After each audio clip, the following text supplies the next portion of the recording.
वास्तवमा अहिले नेपाल दुई मतमा विभक्त हुन पुगेको छ। एउटा मत राजा आऊ देश बचाऊको छ भने अर्को मत गणतन्त्रको पक्षमा छ। गणतन्त्र कि राजतन्त्रको विषय अहिले राष्ट्रव्यापी विवादको विषय बन्न पुगेको छ।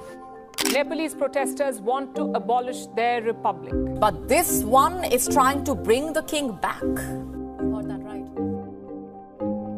कसैले गणतन्त्र संसारकै सर्वोत्कृष्ट व्यवस्था हो भन्ने गर्छन् भने कसैले राजतन्त्र राम्रो छ भन्ने कुरा गर्छन्। राजतन्त्र र गणतन्त्र बीचको यो लडाईमा गणतन्त्रवादीहरूले राजतन्त्रको विरोध गर्दा इतिहासमा राजाहरूबाट भएका कमी कमजोरीहरूलाई समेटी राजाहरू निरङ्कुश हुन्थे, सामन्ती हुन्थे भनेर राजतन्त्रमाथि आरोप लगाउने गर्छन्। र उता राजतन्त्रवादीहरूले भने गणतन्त्रको विरोध गर्दा देशमा गणतन्त्र आएपछि घटेका ठूलठूला भ्रष्टाचारका काण्डहरू बाहिर ल्याएर विरोध गर्ने गर्छन्। जबदेखि देशमा गणतन्त्र आयो तबबाट नै यो लडाई चलिआएको छ। यो लडाईमा कसले जित्छ को हार्छ भन्ने कुरा गर्दा त 2065 सालमा त गणतन्त्रको जित भएको थियो, तर अहिले 2082 सम्म आइपुग्दा यही गणतन्त्रमा जनता हार्न पुगेका छन्। त्यस्तै अब राजतन्त्रले जिते पनि अब आउने राजतन्त्रमा पनि जनताले हार्ने अवस्था नआउला भन्न चाहिँ सकिँदैन।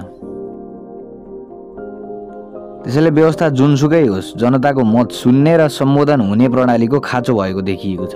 याद राखौं 2065 सालमा जनतालाई जिताउन र जनताको अधिकार प्राप्त गराउन गणतन्त्रको स्थापना भएको थियो। 10 वर्षभित्रमा यो देशलाई चाहिँ दक्षिण एसियाको त सबभन्दा अगाडि लान्छौं हामी युरोपीय स्तरमा। तर अहिले भने अवस्था ठ्याक्कै उल्टो भएको छ। अहिले नेपालमा सरकार पक्ष प्रतिपक्ष लगायत विभिन्न पेशामा आबद्ध कर्मचारीहरू काठमाडौँको सडकमा आन्दोलित छन्। अझ भनौं कुनै पनि पक्ष सरकारसँग सकारात्मक छैन। दिन प्रतिदिन जनताको थाप्लोमा ऋणको भार बढेको बढै छ। विशेष गरी जनताको बोल्ने अधिकार सुनिश्चित गर्न ल्याइएको गणतन्त्रमा बोल्नै नपाइने सोशल मिडिया बिल जस्ता कानुनहरू बन्दैछन्। समग्रमा भन्नुपर्दा जनता खुसी छैनन्। 2065 सालमा पनि जनता खुसी नभएरै गणतन्त्र आएको थियो र अहिले अवस्था झन् नाजुक बन्दै गइरहेको छ। अहिलेको अवस्थामा आफैले ल्याएको गणतन्त्रमा नेताहरू आफै अलोकप्रिय बन्दै गइरहेका छन् र उता कुनै बेला निरङ्कुश सामन्ती भनेर हटाइएका राजाको लोकप्रियता बढ्दो छ। अहिले ठूला पार्टीलाई पनि औपचारिक कार्यक्रम सफल पार्नका लागि पार्टीका कार्यकर्ता जम्मा गर्नु नै सबैभन्दा ठूलो चुनौती बन्दै गर्दा कुनै निमन्त्रणा बिना नै पूर्व राजा जहाँ पुग्छन् त्यहाँ भव्य स्वागत गरिन्छ। विश्वभरि नै गणतन्त्र संसारकै सर्वोत्कृष्ट व्यवस्था हो भन्ने विद्वानहरू धेरै छन्। तर पनि नेपालमा गणतन्त्रमा मात्रै नभई राजतन्त्रप्रति पनि उत्तिकै जनसहभागिता छ। नेपाली जनताहरू संसारले नै उत्तम मानेको व्यवस्थासँग पनि खुसी छैनन्। वास्तवमा गणतन्त्र भनेको व्यवस्था मात्रै होइन, एउटा असल र समावेशी आचरण पनि हो। गणतन्त्रमा खुलेर बोल्न पाइन्छ भन्ने भाष्य सबैले निर्माण गर्दै आइरहेका छन्। तर जब युवाहरू खुलेर बोल्नकै लागि सडकमा जान्छन् तब सरकारले बालकुमारी काण्ड जस्ता घटनाहरू घटाइदिन्छ र युवाको ज्यानको मूल्य तोक्छ। गणतन्त्र आएको 17 वर्ष भयो। प्रत्येक सरकारी निकायमा एउटै परिवारका सदस्यहरू विभिन्न पदमा छन्, जुन गणतान्त्रिक आचरण हुँदै होइन। विश्व साम्यवादतर्फ उन्मुख हुँदै गर्दा नेपालमा कमिसनका नाममा ठेकदारहरूले गर्ने भ्रष्टाचारले गर्दा विकासका आयोजनाहरूले पाउनुपर्ने बजेट र गति पाइरहेका छैनन्। यो व्यवस्थामा बनेका सरकारहरूले जनताको मन अलिकति पनि बुझ्न सकिरहेका छैनन्। हजारौं जनता सडकमा हुँदा जनता किन आन्दोलित छन् भन्ने कुराको चासो अभिभावकीय पदमा रहने सरकारलाई अलिकति पनि छैन। यो कुराले नेपालमा गणतन्त्र कति कमजोर रहेछ भन्ने कुरा प्रष्ट पारिदिन्छ।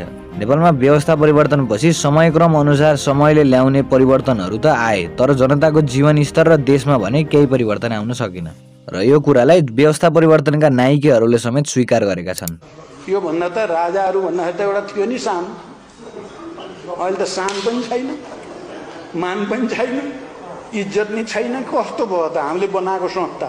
यो भिडियोमा हाम्रा नेताहरूसँग गणतान्त्रिक चरित्र नै छैन भनिँदै आएको छ, तर वास्तवमा गणतान्त्रिक चरित्र भनेको के हो भन्ने कुरा यहाँहरूलाई पनि लागेको होला। जब विक्रम सम्वत 2035 सालमा निरङ्कुशता विरुद्ध विद्यार्थीहरू आन्दोलित थिए तब जनताको मन बुझ्न, अझ भनौं जनताले जस्तो चाहन्छन् त्यस्तै गर्न राजा वीरेन्द्रले आफ्नो राजगद्दी नै दाउमा राखेर विक्रम सम्वत 2036 साल जेठ 10 गते सुधारिएको पञ्चायत र बहुदल बीच जनमत संग्रहको घोषणा गरेका थिए। जनताको चाहना अनुसार चल्नका लागि त्यसबेला राजा वीरेन्द्रले सर्वस्व नै दाउमा राखिदिए। त्यसबेला व्यवस्थाका रूपमा राजतन्त्र थियो, तर पनि राजासँग गणतान्त्रिक चरित्र भएकाले उनी आज पनि जनतामाझ उत्तिकै लोकप्रिय छन् र असल र कुशल गणतान्त्रिक चरित्र भनेको पनि यही नै हो। तर अघि भने जस्तै अहिले हामी व्यवस्थाका रूपमा गणतन्त्रमा हुँदा पनि गणतान्त्रिक आचरण हामीमा छैन। खासमा भन्नुपर्दा शासकमा हुनुपर्ने गणतान्त्रिक आचरण, अझ भनौं शासकको व्यक्तित्वमा नै जुनसुकै व्यवस्थाको आयु निहित हुन्छ र व्यवस्था परिवर्तनको सबैभन्दा ठूलो कारण पनि यही नै हो। विश्वकै इतिहासमा छिटो व्यवस्था परिवर्तन हुनुमा नेपाल सबैभन्दा उच्च स्थानमा पर्छ। विक्रम सम्वत 2007 सालमा प्रजातान्त्रिक व्यवस्था, 2017 सालमा पञ्चायती व्यवस्था, 2036 सालमा सुधारिएको पञ्चायत। 2061 मा राजा ज्ञानेन्द्रको कु र 2065 मा गणतन्त्र गरी नेपालमा लगभग 7 दशकमा 5 वटा व्यवस्थाहरू परिवर्तन भएका छन्। 2007 सालमा पनि जनताले राणाहरूको आचरण र व्यक्तित्व नरुचाएरै प्रजातन्त्र आएको थियो। 2017 सालमा पनि दलहरूको व्यक्तित्व मन नपराएरै राजा महेन्द्रले सम्पूर्ण दलहरूलाई असक्षम घोषणा गरिदिएर व्यवस्था नै हटाइदिएका थिए र त्यसपछि भएका सम्पूर्ण व्यवस्था परिवर्तनहरूमा समेत शासकको व्यक्तित्वको ठूलो भूमिका रहेको पाइन्छ। उदाहरणका लागि जब 2017 सालमा राजा महेन्द्रले सम्पूर्ण दलहरूमाथि प्रतिबन्ध लगाई निरङ्कुशताको बाटो समाते तब पनि उनी जनतामाझ अत्यन्तै लोकप्रिय थिए, किनकि उनको त्यही निरङ्कुश व्यवस्थामै राष्ट्रले तीव्र विकासको गति लिएको थियो। यही व्यवस्थामै नेपालमा औद्योगिक क्रान्ति भएको थियो। समग्रमा भन्नुपर्दा त्यो बेलाको जस्तो तीव्र र दिगो विकास न त्योभन्दा अगाडि कहिल्यै भएको थियो र त्यसपछि नै हुन सकेको छ। राजा महेन्द्रले आफ्नो निरङ्कुश कालमा पनि जनताको मन जित्न सक्ने काम गरे, तर त्यही व्यवस्थामा जब व्यक्तित्व फेरियो अर्थात् महेन्द्रको मृत्यु पश्चात जब महेन्द्रको ठाउँमा वीरेन्द्र आयो तब उनले त्यही व्यवस्थामा जनतामाझ आफ्नो बुवाको जस्तो व्यक्तित्व स्थापना गर्न सकेनन् र व्यवस्था परिवर्तन भयो, अर्थात् जनताले सुधारिएको पञ्चायत रोजे। अब समग्रमा भन्नुपर्दा व्यवस्था जुनसुकै आओस् तर अवस्था परिवर्तनका लागि भने व्यक्तित्व नै फेरिनुपर्छ, नेतृत्व फेरिनुपर्छ र पटक पटक व्यवस्था मात्रै फेरिएर भने केही पनि हुन सक्दैन। काठमाडौँमा 2079 अघि काठमाडौँको मुहार फेर्नका लागि गणतन्त्र पश्चात 2 वटा व्यक्तित्व फेरिए, तर जब अहिले काठमाडौँले असल नेतृत्व पायो अहिले काठमाडौँको अवस्था हेर्नुहोस्, जब धरानले असल नेतृत्व पायो अहिले धरानको अवस्था हेर्नुहोस्, जब धनगढीले असल नेतृत्व पायो अहिले धनगढीको अवस्था हेर्नुहोस्। त्यसैले अवस्था परिवर्तनका लागि पटक पटक व्यवस्था फेर्नुभन्दा नेतृत्व र व्यक्तित्व फेर्नु नै असल कदम हुन्छ।